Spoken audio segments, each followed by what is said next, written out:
Hello Internet! Gino, aka That Pinguino, here again with another deep look.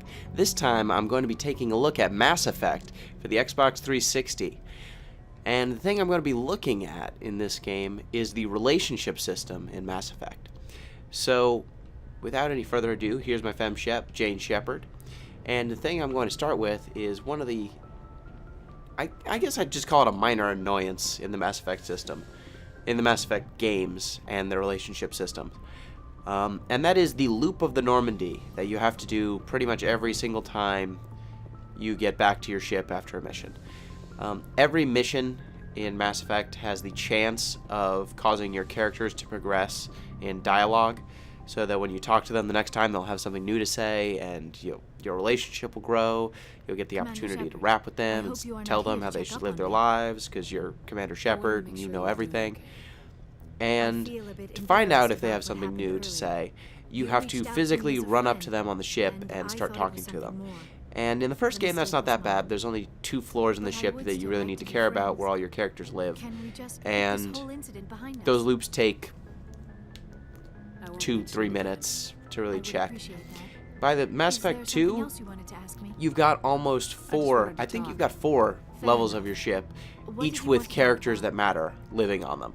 So no longer is it a couple of minutes. There's a load time every time you go to a different floor. So it can be 10-15 minutes just to check on your crew members to see if they have something new to say, and most of the time they won't.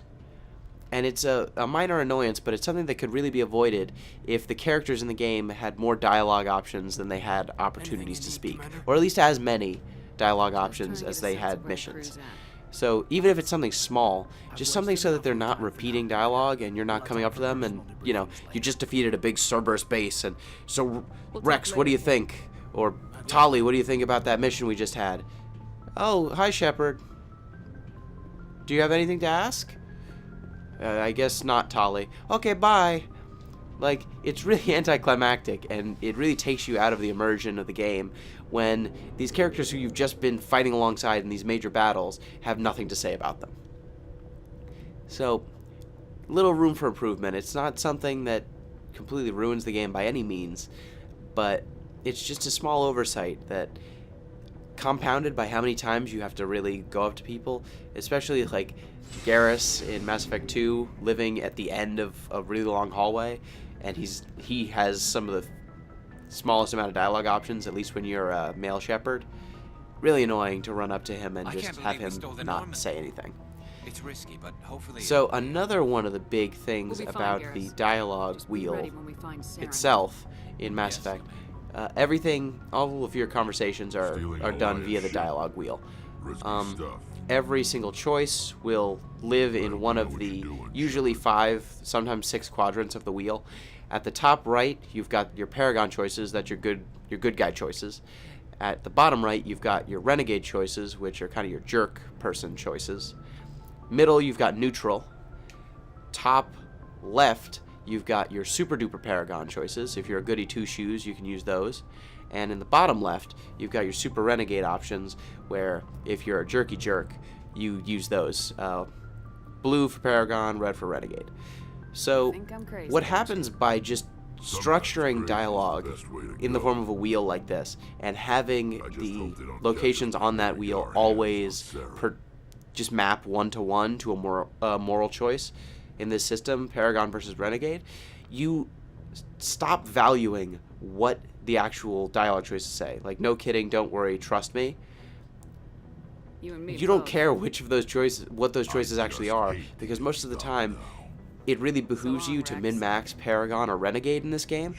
So you're just going to pick the choice to the top right or the bottom right, or if you've got a Super Paragon or Super Renegade option, you'll pick that one, because you've decided to go all the way Renegade or Paragon. In this game, I actually went middle of the road a little bit. Some Paragon, some Renegade. In Mass Effect 2, there are some dialogue choices that you just can't make unless you're max Paragon or max Renegade. So being subtle, being ambiguous, and kind of in the middle, like my Femme Shepard is here, just is bad. It leads to you having less gameplay options, and I think it's a real mistake. it leads to you devaluing what the actual dialogue says and instead investing in just a location on a wheel. And the real casualty here is often the difficult choices, the choices that don't fall into a moral gray area. In this game, you end up with situations where you might have something that you want to say to a character that might be something they don't want to hear, but it really makes sense for you to be renegade in that choice, to be blunt about it. But doing that will hurt you. So oftentimes you just don't do it, especially for the actual romantic relationships in the game. You almost never go with the difficult choice. It'll almost always be pure butter the person up. And so, the wheel, like, this wouldn't be a problem if Mass Effect's dialogue was bad or something, but it's actually really strong. A lot of the writing, the voice acting, the characters, they do a lot of growth, they do a lot of development over the course of the games. And over 3 games, you can see even more pronounced growth. And so, being kind of locked into these paths on the wheel, these edges of the wheel that you're always going to pick, it kind of is a bummer. Because instead of role-playing a character according to what you think they would say, you're really just min-maxing. And the game really pushes you in that direction. So another big issue with the game's dialogue system is how it handles romance.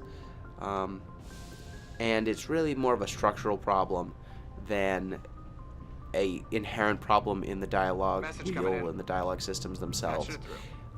Every single romance in the Mass Effect series, aside of one romance with Jack, who is a character in Mass Effect 2, they all follow a very similar pattern.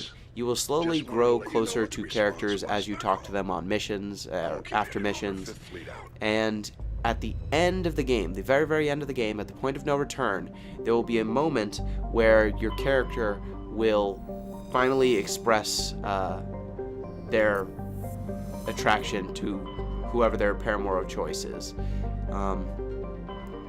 And it will only happen at this point of no return.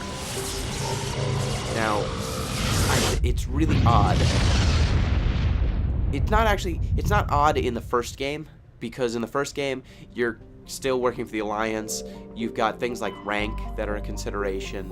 There are good reasons why your Shepard would not, be sexually intimate with one of his or her subordinates. Makes total sense. In the later games in the series, it doesn't make as much sense that your character would just have, this relationship that you've built over 2 or 3 games where you've already been sexually intimate, and you won't show just normal displays of affection, hugs, kisses, just little presents, stuff like that. Stuff that normal relationships start to go through. Instead of small bits of PDA, you just have these big grand gestures of sex at the end of every single game. And it doesn't really fit with the growth of these characters and their growth as people. And it really takes me out of the series. And for as much as you start investing in these characters and their relationships, the little bits of artifice where you can see, okay, I'm going to get to that point of no return and then I can actually do something, it's odd. And it's really a shame. Now, of course, the dialogue that I'm talking over, it's actually it's strong. Like, in this first game, it makes total sense. Your relationships really set you up for investing in them, and they're kind of let down, unfortunately, in games 2 and game 3. Not to mention how almost all of the romances are mainly Shepard finding and tracking down the person who you've decided to talk to and initiating every single conversation and kind of buttering up characters until they fall in love with you, which is a problematic depiction of how relationships work. Hold that thought. But There'll be time for us when this is over. even once you're in a relationship, even if that's not how relationships usually work, once they've started, they shouldn't progress the way they do. They start in kind of a weird gamey sort of way, and they progress in a gamey sort of way the Bridge whole to Commander time. Shepard. We're 5 minutes out from the Mu relay. I'm coming up. Prep the ship for silent running. Well, I Aye, hope you ma'am. enjoyed this video. I love the Mass Effect games. I hope you don't take criticism as me not liking the games. I love them. I love the relationships in this game. I've played each game in the series multiple times. But there are just little bits of improvement that they can make. So, hope you enjoyed this video. If you did, let me know. Till next time, peace!